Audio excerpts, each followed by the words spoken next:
Welcome to the Marriott MBA Today. I'm Carolina Lima, and today we have here Megan Murph. Megan, thanks for being here. Thanks for having me. Megan is a first-year MBA student. She's pursuing the social innovation path, and she's going to share with us some of her experience here in the MBA program. So Megan, I know you are involved in this very special field study. Can you tell us about that?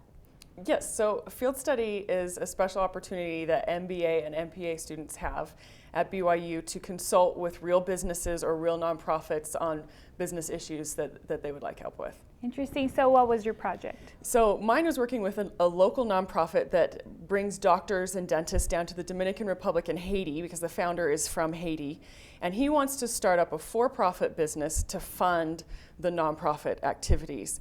And the concept that he wanted us to develop and build out a business plan for was drying the tropical fruits down there. So basically selling dried fruit using solar-powered food dehydrators that he's having the engineering school develop. It was news to me that dried fruit doesn't really exist in developing countries. They don't have that down there. They just eat it straight off the tree. So we needed to develop a business plan of if that would really be viable, if people really wanted it. Right, that's very interesting. So part of your field study was actually to go down to the Dominican Republic and consult there. So how was your trip? It was rough. It was wonderful going to the Dominican Republic. We went with my team of 3 MBAs, 1 MPA, and then our client who's from Haiti. And we spent a week. The first half we spent in a town called Higüey on the east, near the east coast of the Dominican Republic. And we spent our time running focus groups with local people, and we especially talked to supermarket managers, talking to them about getting into the stores and what do people buy and what makes a product successful.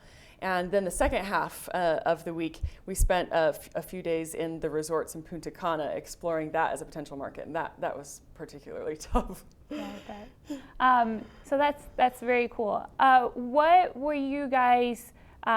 What did you gather from that field study? What was your recommendation for the project? So it was actually invaluable to go down there because we'd had a lot of assumptions such as dried fruit is really expensive. We're going to have to sell it in the resorts and to tourists because probably the poor people of Dominican Republic can't afford it and things like that. As we got there on the ground, saw the kinds of products people were buying, the things they were interested in, talked to them. We brought samples of dried fruit for them to taste. They loved it. It was really fun to introduce something to them that they'd never tried before that I've always kind of taken for granted, and then get their feedback, such as they'd prefer it with less sugar and they'd like it in certain shapes and sizes and which fruits they liked better and whatnot. And it helped us realize also that they really care about the health angle. A lot of people who tried it, one of the first things they said was, I'd buy this over Frito-Lay chips any day. And so it helped us develop our marketing angle that we really actually could be a healthy alternative, a healthy solution for snacking in the Dominican Republic. So we're really excited to pursue the idea. Oh, that's really nice. Those are really good findings. So you had the chance to go to the Dominican Republic, and a lot of people here in the Marriott School, we had the chance to go abroad for tourism or even for a mission, and you had the chance to go abroad as a consultant, a professional trip. How is that different from the other trips you've done?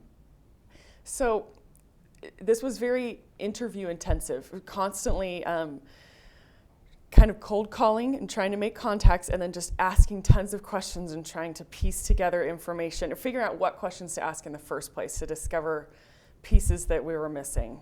And that was a lot of fun for me. I'm very inquisitive. I like to ask a lot of questions. But you don't speak the language, is that right? Exactly right. It was very frustrating for me. I don't speak Spanish. I'm in high school, which means I don't speak Spanish.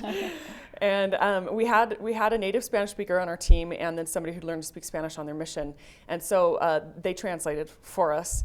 And I would attempt. I'd kind of butcher Spanish. Mm-hmm. Did you have any holdbacks from people that knew that you didn't speak the language? Sure, and they were all really patient and happy to work through the interpreters. Although I had one supermarket manager who warmed up to us and started, kind of speaking his mind and said to me, really, you're trying to start a business in the Dominican Republic and you don't speak Spanish. I said to him, I know, it's really frustrating. But then it came out he was trying to learn English. in his back. He took us in his back office and had an English dictionary back there he was working on. And so it was actually really helped us kind of relate on a personal level there. But it was very motivating to learn to speak the language. Yeah. And what about the cultural side? So did you feel like it was another world? What did you think about that? Besides the fact that I was the only blondie within sight the whole entire trip, except for the resorts, I was actually surprised with how similar we all were, and especially with just the markets and their preferences as consumers and the quality that they expect in their purchases wasn't any different. And actually, a surprising thing too is in the supermarkets, the feel and the atmosphere was very similar to here at home, and the pricing actually, anything that wasn't local, like the produce was local, but anything that was imported, like the cereal and the bathroom tissue and things like that, was very similarly priced to what we'd pay here. So that was interesting for me to learn that. That's cool. So is that something you recommend other MBA students to do? Absolutely. It's been a fabulous experience. That's great. Thank you so much for coming here today, Megan. My pleasure. And thank you. Thank you for watching us. Join us again for another edition of the Marriott MBA Today.